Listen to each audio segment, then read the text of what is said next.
Assalamualaikum dan salam sejahtera kepada semua pembaca berita politik semasa. Semoga hari-hari anda dalam keadaan baik dan sentiasa diberkati. Sekumpulan pencarum kumpulan wang simpanan pekerja KWSP menggesa Perdana Menteri Anwar Ibrahim mempertimbangkan satu lagi skim pengeluaran awal KWSP sehingga RM30,000. Mewakili pihak pencarum, Presiden Pertubuhan Aktivis Rakyat Malaysia Pro-Rakyat Airul Anwar Othman berkata pengeluaran awal diperlukan sebagai penyelesaian jangka pendek bagi mereka yang terjejas teruk akibat pandemik COVID-19. Ada di kalangan pencarum ketika ini mempunyai tunggakan pinjaman bank yang perlu diselesaikan. Tidak kurang juga yang hilang pekerjaan ketika pelaksanaan Perintah Kawalan Pergerakan PKP 2 tahun yang lalu dan baru memulakan pekerjaan serta memerlukan sumber kewangan. Ada juga yang mahu memulakan perniagaan kecil-kecilan selepas kehilangan pekerjaan. Pengeluaran KWSP terbukti akan menggalakkan proses pemulihan ekonomi kerana pemulihan aliran wang akan berlaku melalui pembelian barang keperluan, pembayaran hutang, pembayaran bil-bil tertunggak, perbelanjaan untuk anak-anak sekolah, katanya ketika sidang media di Subang Jaya hari ini. Sekiranya permohonan pengeluaran awal ini diluluskan, ia akan menjadi pusingan kelima pengeluaran awal KWSP dalam tempoh 3 tahun. Pengeluaran awal sebelum ini di bawah skim iLestari, iSina, iCitra dan pengeluaran khas.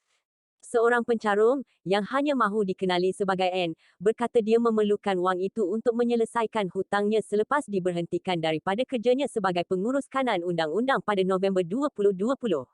Daripada pendapatan 5 angka setiap bulan sebelum wabak hingga hampir diisytiharkan muflis, N berkata pengeluaran awal itu sebagai pilihan terakhir. Saya sangat bersyukur dengan skim pengeluaran sebelum ini kerana ia sangat membantu saya untuk bayar bil. Dengan wang ini saya boleh bertahan dengan bajet yang cukup makan untuk sekurang-kurangnya 5 bulan lagi, kata penterjemah bebas berusia 52 tahun itu kepada Malaysia Kini. Simpanan asas KWSP menyasarkan sekurang-kurangnya RM240,000 yang diperlukan untuk membiayai persaraan seseorang dari 55 hingga 75 tahun. N, yang mempunyai baki 3 tahun untuk mencapai umur kelayakan persaraan, percaya bahawa pengeluaran itu akan membantunya bangkit semula, walaupun ini bermakna dia terpaksa melupakan simpanan persaraannya. Saya rasa kerajaan perlu mempercayai kami untuk menguruskan diri kami ketika waktu persaraan, kerana kami tahu apa yang berlaku dalam situasi kami. Kita akan tahu macam mana untuk bertahan. Saya hanya tinggal 3 tahun lagi untuk mencapai umur 55 tahun. Itu pun saya akan terus bekerja. Bagaimanapun, dengan dana ini kami boleh melepasi halangan yang ada di depan. Saya boleh mengambil pensijilan terjemahan supaya dapat lakukan kerja saya dengan pensijilan, tambahnya. Seorang lagi pencarum yang hanya mahu dikenali sebagai Lina berkata, dia memerlukan wang itu untuk membayar bil perubatan, sewa dan perbelanjaan bulanan. Kami telah meminjam daripada ahli keluarga, tetapi akhirnya bukannya kami tidak cuba mencari kerja. Saya sebelum ini seorang akauntan tetapi telah ditamatkan perkhidmatan semasa Perintah Kawalan Pergerakan sewaktu pandemik COVID-19. Saya tidak dapat pekerjaan sejak itu, katanya kepada Malaysia Kini. Tambah Lina, 50, dia tidak mampu membuat pemeriksaan kesihatan walaupun berisiko tinggi menghidap kanser kerana tidak mampu membayarnya.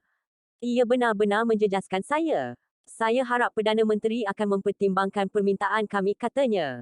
Pada Mac 2022, ketika masih menjadi Ketua Pembangkang, Anwar menyeru kerajaan ketika itu untuk membenarkan pengeluaran awal KWSP.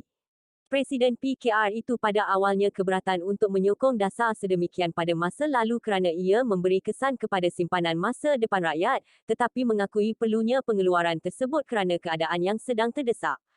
Tidak lama selepas itu, Putrajaya mengumumkan pengeluaran pusingan keempat RM10,000 untuk membantu rakyat Malaysia menghadapi kesan pandemik COVID-19. Bagaimanapun, KWSP berkata ia adalah pengeluaran awal terakhir yang dibenarkan. Bekas Timbalan Menteri Kewangan Muhammad Shahar Abdullah memberitahu Dewan Negara pada Ogos tahun lepas bahawa tahap simpanan ahli KWSP adalah rendah, berikutan 4 pusingan pengeluaran sebelum ini.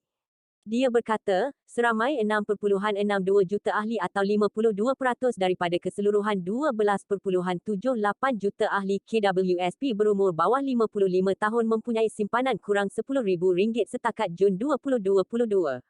Azman Abidin, Setiausaha Politik Anwar Ibrahim yang menerima memorandum pro-rakyat hari ini berkata bahawa dia akan menyerahkannya kepada Perdana Menteri untuk pertimbangan. Sebarang keputusan sama ada mempertimbangkan dan meluluskan permohonan ini adalah budi bicara dan kebijaksanaan PM, katanya.